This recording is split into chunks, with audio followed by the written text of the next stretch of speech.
the next question that I had was circling around this idea of the difference between small companies and big companies and their needs. Yeah.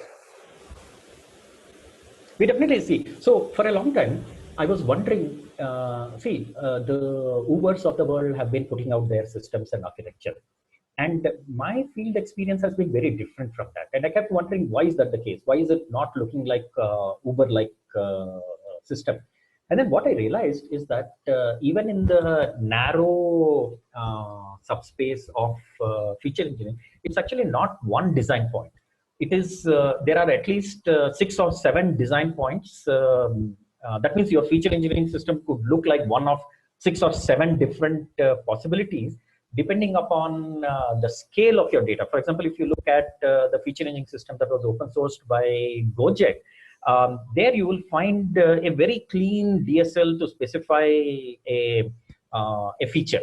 And then they have an entire system to execute the DSL. Now, the reason is that they made their data actually looks very tall, which is it has 10 columns and probably 10 billion rows. Whereas a lot of my customers' data will look like 5 million rows and 200 columns, because a lot of them are in the retail and other spaces with fairly complex systems. So the point here is that this space, people are still figuring out this space. What is appropriate design point for your size and complexity? The other dimension, for example, that makes a lot of difference is how closely is the feature engineering tied with the actual modeling. Deep learning, for example, combines the two, and the separation point is not very clear. So those systems will look very different. But I had this strange meeting once at an NVIDIA, meetup, where the NVIDIA folks were also saying, why don't you build some feature engineering systems for deep learning also?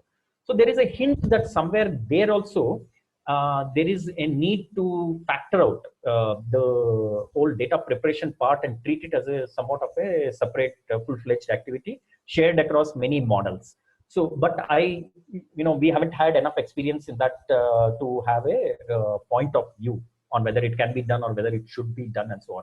What is very clear to us is that by the time you cross about 8 or 10 models, 10 different use cases, you'll start needing for a standalone platform that is shared between all of these 10 models.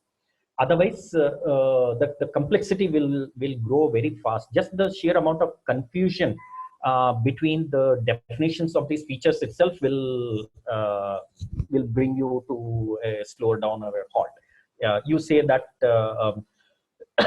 for example, what is likely to happen is, for example, you say that the margin is so and so. The next data scientist would say margin is something else. That is enough for the conversation to, for the development to stop, because the organization needs to have a consistent definition of a feature, because the impact of it is just too high if you get if there is confusion on that those variables. So what we are seeing is that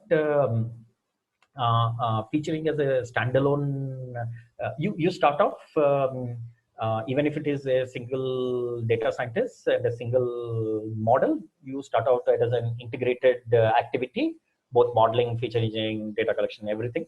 And then as you scale up one after the other, a clearer boundaries emerge.